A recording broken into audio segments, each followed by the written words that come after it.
बिस्मिल्लाहिर्रहमानिर्रहीम। हम डिस्कस कर रहे हैं कम्प्लेक्स एनालिसिस। हमारे पास उसका लेक्चर नंबर 16 है। हमारे चैनल का नाम आसफ महमूद एपी मैथमेटिक्स है। यहाँ पे एफएससी, बीएस, बीएससी और एमएससी मैथमेटिक्स को डिस्कस किया जाता है। आप हमारे चैनल को सब्सक्राइब करें, लाइक करें और आगे शेयर करें। आज हमारे पास सबसे इम्पोर्टेंट टॉपिक है एलिमेंट्री ट्रांसेंडेंटल फंक्शन, जिसमें हमारे पास एक्सपोनेंशियल फंक्शन आता है और लॉगरिथमिक फंक्शन को हम डिस्कस करेंगे। एक्सपोनेंशियल फंक्शन क्या है? एक्सपोनेंशियल फंक्शन यहाँ पे हमारे पास कांस्टेंट की पावर क्या हो, वेरिएबल हो, उसको हम क्या बोलते हैं? Exponential function. For example complex number में हमारे पास ई की पावर जेड, यहाँ देखें ई आपके पास क्या है?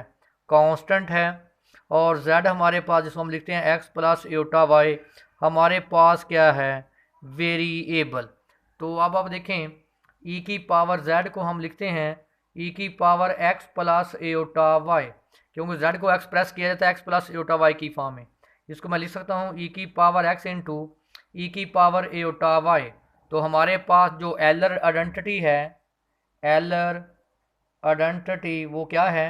ई की पावर एटा वाई बराबर होता है cause of y plus Etah sine of Y. जहाँ देखें क्या है? वाई है कॉज वाई साइन वाई। अगर ये होता ई की पावर 2y एटा, तो हमने लिखना था cause of 2y plus iota sine of 2y। तो इसी तरह इसको अप्लाई करें इस पे एलर आइडेंटिटी, ई की पावर एटा वाई क्या लिख सकते हैं? Cause of y plus Etah sine of Y. इसका मतलब है कि एक्सपोनेंशियल फंक्शन को ई की पावर जेड को हम लिख सकते हैं ई की power x cos of y plus Etah sine of y की फॉर्म में। नेक्स्ट हमारे पास थ्योरम है प्रूव दैट ई की पावर z1 इंटू ई की power z2 is equal to e की पावर z1 प्लस z2। इसका प्रूफ करते हैं। हमारे पास लेट z1 है x1 plus iota y1, z2 हमारे पास है x2 प्लस एटा y2। तो हम ये साइड लेके इसको बराबर कर देते हैं। ई की पावर z1 डॉट ई की पावर z2, इसको लिखेंगे ई की power x1 plus iota y1 e2, z2 की वैल्यू पुट कर देंगे x2 प्लस एटा y2। क्या करें? रियल पार्ट को अलग कर लें, इमेजिनरी पार्ट को अलग कर लें। ई की पावर x1 इंटू ई की power iota y1 into e की पावर x2 डॉट ई की पावर एटा y2। ये बेस सेम है, दोनों को ऐड कर लें। ई की पावर x1 प्लस x2, इसको मैं लिख सकता हूँ cause y1 plus iota sign y1। एलर identity ई की पावर एटा y1 होता है cause of y1 plus iota sign y1। ई की पावर एटा y2 होता है cause of y2 plus Etah sine of y2। तो इसको लिखें आप ई की power cos of y2 plus Etah sine of y2। तो लिखेंगे हम इसको ई की पावर z1 मल्टीप्लाई ई की पावर z2 ई की पावर x1 प्लस x2। देखें आप इनको मल्टीप्लाई करेंगे फिर भी आंसर वही आएंगे। आप ये सीख लें कि कॉज वाले कॉज में कॉज वाला एंगल ऐड कर दें और साइन वाले पार्ट में साइन वाला एंगल ऐड कर दें। लिखेंगे cause of y1 plus y2 plus Etah sign y1 plus y2। इसको मैं लिख सकता हूँ, ज़रा देखें। जब आप लिखते हैं कॉज वाई प्लस एटा साइन वाई को क्या लिखते हैं? ई की पावर एटा वाई। अब क्या है? Y plus y1 Y plus y1। तो इसको मैं क्या लिख सकता हूँ? ई की पावर x1 प्लस x2, मैंने ये लिख दिया। इसको लिखें ई की पावर एटा एक्स प्लस एक्स एटा y1 प्लस y2। क्या है? y1 plus y2। इनको एक साथ ऐड कर लें। ई की power x1 plus x2 plus एटा y1 प्लस y2। तो इसको लिखें, इसको साथ मिला लें और x2 को y2 के साथ मिला लें। ई की power x1 plus iota y1 plus x2 plus एटा y2। देखें ये किसके बराबर है? z1 के। ये किसके बराबर है? z2 के। इसका मतलब ई की पावर z1 इंटू ई की पावर z2 बराबर आ गया ई की पावर ये z1 दरमियान में साइन क्या प्लस ये किसके बराबर है? z2। तो देखिए हमने यही साबित करना था। तो नेक्स्ट हमारे पास है the exponential function is analytical for all value of Z. कहता है जो आपके पास एनालिटिकल फंक्शन है, जो ई के पावर जेड है, वो क्या है? Analytical function. एनालिटिकल फंक्शन वो होता है जो डोमेन के हर पॉइंट पे क्या हो? डिफरेंशिएबल हो। तो देखें हमारे पास जो जेड है ई की पावर जेड, तो उसका डेरिवेटिव क्या था? ई की पावर जेड। तो ये क्या करता है? एग्जिस्ट। इसका मतलब है कि जो ई की पावर जेड है वो क्या है? एनालिटिकल फंक्शन है। अगर आपने बाय डेफिनेशन इसको डिस्कस करना हो डेरिवेटिव को, तो एफ डैश ऑफ ज़ीरो, तो बेटा आप लिखते हैं limit Z approaches to zero F of Z minus F of zero over Z minus zero, यानी ऐसे भी आप इसको डिस्कस कर सकते हैं।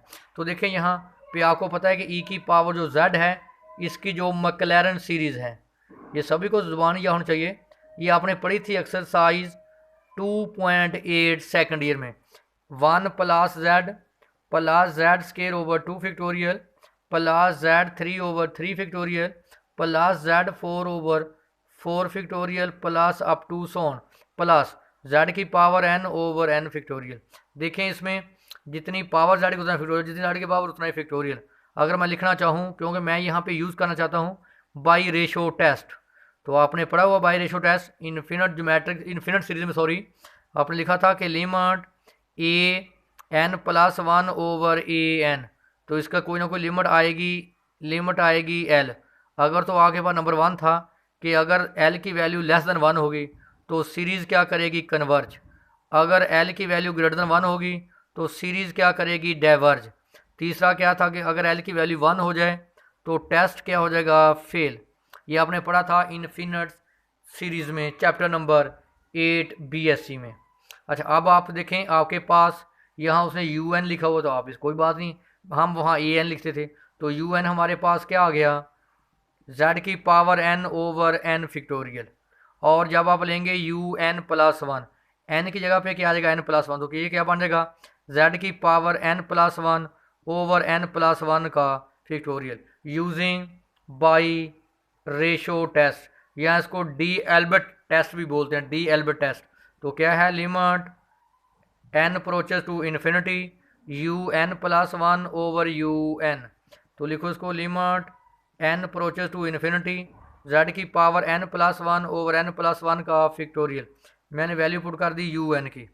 अब देखें ये तकसीम हो रहा है, इसको जब मल्टीप्लाई करेंगे रकम क्या आ जाएगी? उलट, तो ये ऊपर चला जाएगा n फैक्टोरियल ओवर z की पावर n। इसको सॉल्व करें, limit n approach infinity z की पावर n प्लस 1 को मैं लिख सकता हूँ z की पावर n इंटू z, और n प्लस 1 के फैक्टोरियल को बड़ा मैं लिख सकता हूँ n plus 1 into n factorial, क्योंकि अगर 5 फैक्टोरियल हो उसको आप लिख सकते हैं 5 इंटू 4, यानी ये कम करके 7 उसका क्या लिखेंगे? फैक्टोरियल। तो इसका मतलब यह हम लिखेंगे तो z की पावर n से z की पावर n क्या आ जाएगा? z आ जाएगा, और n प्लस 1 और n फैक्टोरियल ये इससे कैंसिल, तो क्या आ जाएगा? n plus 1। लिमिट क्या है? इन्फिनिटी, तो n की वैल्यू पुट करें यहाँ infinity, z absolute over infinity, answer क्या आ जाएगा? 0। तो आंसर क्या है? Less than 1। इसका मतलब जो हमारे पास एक्सपोनेंशियल फंक्शन जो सीरीज़ है, एक्सपोनेंशियल फंक्शन है, वो क्या करता है? कन्वर्ज। तो थ्योरम नेक्स्ट हमारे पास है, प्रूव दैट ई की power z is equal to 1 if and only if z is equal to 2k pi. कहता है कि अगर ई की पावर z 1 के बराबर है तो फिर z की जो वैल्यू होगी वो 2k पाई होगी। अगर z की वैल्यू 2k पाई है तो फिर मस्ट है ई की power z is equal to 1 होगा। तो देखें हमारे पास, ये मैं सपोज कर लेता हूँ, सपोज कि ई की power z is equal to 1 to show that z is equal to 2k pi eta. ये मैंने सपोज कर लिया और ये मैं अब प्रूफ करूँगा। तो ई की power z is equal to 1, तो आपको पता है z की वैल्यू क्या है? x प्लस एटा y होती है। तो लिखें ई की power x plus eta y is equal to 1, तो 1 को मैं लिख सकता हूँ 1 प्लस 0 एटा। चले इसका इमेजिनरी पार्ट अलग करें और रियल पार्ट को आप अलग करें। इसको मैं लिख सकता हूँ ई की power x plus eta y is equal to 1 plus eta 0। इसको लिखें ई की पावर x और ई की पावर एटा y अलग करें, 1 प्लस एटा 0 ई की पावर x, इसको लिखें cos y plus Etah sine y is equal to 1 plus eta 0। Multiply करें ई की power x cos y plus eta E की power x sine y is equal to 1 plus eta 0। Comparing real real and imaginary part. देखें real part के बराबर E की power x cos of Y is equal to 1, और imaginary part के बराबर E की power X sine of Y is equal to 0। इसको बोलें इक्वेशन नंबर 1, इसको बोलें इक्वेशन नंबर 2। फ्रॉम इक्वेशन 2 देखें इसको ई की power X sine of Y is equal to 0। तो आपको पता है कि वी नो दैट ई की power X not equal to 0, E की पावर एक्स कभी भी 0 के इक्वल नहीं होगा। इसका मतलब फिर sine Y is equal to 0, Y is equal to sine inverse 0। तो आपको पता है कि साइन इनवर्स कहाँ पे 0 होता है, एन पाई पे। तो अब यही आप एन की वैल्यू पुट करेंगे इक्वेशन नंबर 1 में। Put n is equal to y is equal to n pi in equation 1 डालें मेरे बड़े 1 में यहाँ पे ई की power x cos of n pi is equal to 1। आपको पता है कि कॉज पाई की वैल्यू -1, कॉज 2 पाई की वैल्यू +1, कॉज 3 पाई की वैल्यू -1, कॉज 4 पाई की वैल्यू +1। तो इसका मतलब जब एन की वैल्यू 1 पुट को पाई, 2 पुट को 2 पाई, 3 पुट को 3 पाई। तो इसको मैं देखें कभी ना वैल्यू नेगेटिव पॉजिटिव, उसको मैं क्या लिख सकता हूँ, -1 की power n is equal to 1। अब आप ज़रा वाइट तरफ फोकस करें। आपने पढ़ा था कि ई की पावर एक्स कभी 0 नहीं हो सकता। अब आप देखें ई की, अगर मैं ई की पावर एक्स है और x की वैल्यू बेटा मैं क्या लूँ 0, ई की पावर x अगर मैं x की वैल्यू 0 लूँ तो ई की पावर 0 क्या हो जाएगा 1। इसका मतलब अगर x की वैल्यू मैं 0 लूँ तो किसके बराबर होगा 1 के। लेकिन आगे भी कंडीशन है ना, -1 की पावर n, क्योंकि ये किसके बराबर आ रहा +1 के।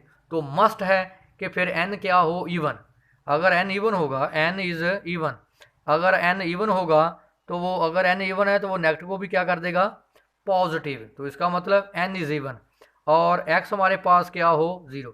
उसी वक्त ये आंसर बेटा 1 के बराबर होगा जब x की वैल्यू 0 हो और n हमारे पास क्या हो, इवन हो। n इवन का मतलब मैं लेता हूँ 2k। इवन नंबर क्या होते हैं, 2, 4, 6, 8 अप टू सोन, जिसको मैं लिख सकता हूँ n is equal to 2k। 1 put करेंगे 2, 2 पुट करेंगे 4, 3 पुट करेंगे तो 6। तो इसका मतलब हमारे पास उसी वक्त इसका आंसर 1 आएगा जब आपके पास बेटा x की वैल्यू क्या हो 0, क्योंकि जब आप यहाँ 0 पुट करें तो किसके बराबर 1। यहाँ आप इवन लेंगे तो फिर भी आंसर क्या होगा, पॉजिटिव 1। तो मस्ट है कि ये उसी वक्त 1 के बराबर आएगा जब x की वैल्यू 0 हो और n क्या हो, इवन हो। तो हमारे पास हम क्या लिया था हमने, z x plus aorta y। तो देखें x की वैल्यू मेरे पास क्या है 0 और y की वैल्यू बेटा मेरे पास क्या है n पाई। तो z की वैल्यू मेरे पास आ गई n पाई एओटा। आगे देखें n की वैल्यू किसके बराबर है, 2k के। तो n जब पुट कर दें 2k तो क्या आ गया 2k पाई एओटा। तो देखिए मैंने यही साबित करना था। अब इसका उलट, अब हमने क्या दिया कि z is equal to 2k pi iota. Suppose कर लिया, सपोज टू शो दैट ई की power z is equal to 1। देखिए हमारे पास z है 2k पाई एओटा, ई की पावर z को मैंने बराबर का साबित करना 1 के, मैंने ये वाली साइड ले ली। अब आप z की वैल्यू पुट करें 2k पाई एओटा, अप्लाई करें Euler identity, cos 2k pi plus iota sine 2k pi. देखिए अगर आप वैल्यू 1 पुट करेंगे 2 पाई, 2 पुट करेंगे 4 पाई, कॉस 2 पाई की वैल्यू भी 1, कॉस 4 पाई की वैल्यू भी 1, कॉस 6 पाई की वैल्यू भी 1। इस तरह साइन 2 पाई की वैल्यू 0, साइन 4 पाई की वैल्यू 0, साइन 6 पाई की वैल्यू क्या होती है 0। इसका मतलब इसका आंसर क्या आ जाएगा 1 और इसका आंसर 0। ई की पावर z हमारे पास क्या आ गया 1। तो देखिए हमने इसको साबित कर दिया। नेक्स्ट हमारे पास है ई की power z1 is equal to e की power z2 if and only if z1 is equal to z2 plus 2 iota 2k pi iota. ये सेम इसी तरह है जैसे हमने ये अभी थ्योरम प्रूव किया था, ये बिल्कुल उसी से रिलेट करता है ये। तो देखें यहाँ पे हमारे पास हम सपोज करेंगे कि ई की पावर, ये हमने साबित करना है, ई की power z1 is equal to e की पावर z2, जिसको हम ऐसे भी लिख सकते हैं, इसको तो डिवाइड कर दें, ई की पावर z1 ओवर ई की power z2 is equal to 1। मैंने इसको तो डिवाइड कर दिया, इसको ऊपर माइनस कर दें, ई की power z1 minus z2 is equal to 1। देखिए वही चीज़ है, इसको मैंने ऐसे भी लिख सकता हूँ। तो इसको मैंने इसके बराबर साबित करना है। तो देखें आपके पास जो z है कम्प्लेक्स नंबर, उसको हम क्या लेते हैं z1 को लेंगे x1 plus iota y1, z2 को हम लेंगे x2 प्लस एटा y2, इसमें रिप्लेस कर दें जो मैंने आपको बताया। इसको कैसे बनाते हैं, ये e की power z1 minus z2 is equal to 1। तो आप पुट करें वैल्यू z1 की, या यही माइनस कर लेते हैं z1 minus z2, real part में real part minus x1 minus x2 plus iota, और इमेजिनरी पार्ट में imaginary part y1 minus y2। तो लिखो बेटा इसको e की power x1 minus x2 plus Etah y1 minus y2 is equal to 1। तो ये इसका रियल पार्ट है, e की पावर x1 माइनस x2 लगा लें, e की power iota y1 minus y2 is equal to 1। e की पावर x1 माइनस x2, यहाँ आप अप्लाई करें एलर आइडेंटिटीज, क्या आएगा, cos of y1 minus y2 plus Etah sine of y1 minus y2 बराबर हमारे पास क्या है 1 के, इसको 1 को मैं लिख सकता हूँ 1 प्लस एटा 0, मल्टीप्लाई करें e की power x1 minus x2 cos of y1 minus y2 और प्लस एटा e की power x1 minus x2 sine of y1 minus y2 is equal to 1 plus eta 0। Comparing real part के बराबर, imaginary part के बराबर। इसका मतलब e की power x1 minus x2 cos of y1 minus y2 is equal to 1, e की power x1 minus x2 sine of y1 minus y2 is equal to 0। इसको आप बोलें इक्वेशन नंबर 1, इसको बोलें इक्वेशन नंबर 2। फ्रॉम इक्वेशन 2 देखें, इसका मतलब है कि e की power x1 minus x2 not equal to 0। Exponential function कभी भी 0 के इक्वल नहीं होता। इसका मतलब sine y1 minus y2 is equal to 0। इसको इन्वर्स करें, साइन इनवर्स 0, ये जाकर क्या बनेगा inverse, is equal to y1 minus y2। तो साइन इनवर्स 0 किसकी वैल्यू होती है, n पाई की। अब यही वैल्यू आप पुट करेंगे इक्वेशन नंबर 1 में, पुट इन इक्वेशन 1, यहाँ पुट करें e की power x1 minus x2 cos of n pi is equal to 1। तो आपको पता है कि कॉज n पाई की वैल्यू क्या होती है, -1 की पावर n। अब देखें इसका आंसर उसी वक्त 1 के इक्वल आ सकता है जब आपके पास x1 माइनस x2 की वैल्यू क्या हो, 0 हो, और n हमारे पास क्या हो, इवन हो। देखें जब x1 माइनस x2 की वैल्यू आप 0 पुट करेंगे तो e की पावर 0 क्या होता है, 1। जब आप इसकी पावर इवन पुट करेंगे, -1 की पावर इवन 2 हो, -1 की पावर 4, तो आंसर क्या आएगा 1। 1 मल्टीप्लाई 1, आंसर क्या आ जाएगा, पॉजिटिव 1। इसका मतलब है ये 1 के बराबर उसी वक्त होगा जब x1 माइनस x2 0 के बराबर हो, n क्या हो, इवन। इवन का मतलब क्या है, 2k। तो हमारे पास वैल्यू आ गई। हमने z फाइंड करना था, z हमारे पास क्या था, यहाँ हमने लिखा है z1 माइनस z2 लिख लेते हैं। चले z1 माइनस z2 हमारे पास ये था, ये देखें x1 माइनस x2 प्लस एटा y1 minus y2। x1 minus x2 क्या है, 0, ये देखो मैंने 0, और y1 माइनस y2 हमारे पास क्या है, n पाई। तो इसका मतलब z1 माइनस z2, ये z2 लिखें भी, z2 is equal to n pi eta. n की वैल्यू हमारे पास क्या है, 2k, यहाँ पुट कर दें तो प्रूफ हो गया z1 minus z2 2k pi एटा। इसको उधर ऐड कर दें, z1 आ गया z2 प्लस 2k पाई एटा। यही हमने साबित करना था। नेक्स्ट हमारे पास है माइनस में है, वो भी सेम इस तरह करेंगे। देखिए हमने दो कम्प्लेक्स नंबर ले लिए, उसको हमने लेफ्ट हैंड साइड ले ली, उसको हमने डिवाइड कर दिया। आपको पता है कि कम्प्लेक्स नंबर बटे में नहीं आना चाहिए, उसका हमने कॉन्जुगेट ले लिया। e की पावर एटा y1 का मतलब बड़ा होता है cause of y1 plus iota sine of y1। e की पावर एटा y2 का मतलब होता है cause of y2 plus Etah sine of y2। तो मैंने इसका कॉन्जुगेट लेके नीचे ऊपर मल्टीप्लाई कर दिया। तो मैंने बताया था कि कॉज वाली को वैल्यू को कॉज में माइनस कर दें, साइन वाली वैल्यू को आप साइन से माइनस कर दें। तो ये इसको मैं लिखता हूँ एलर आइडेंटिटी क्या कहती है, e की power iota y1 minus y2। इनको मैंने दोनों को ऐड कर दिया क्योंकि बेस सेम है। ये किसके बराबर, z1 के, और ये किसके बराबर, z2 के, z1 माइनस z2। यही हमने साबित करना। ये इंपॉर्टेंट लेक्चर है, इसको आप अच्छे तरीके से तैयार करें।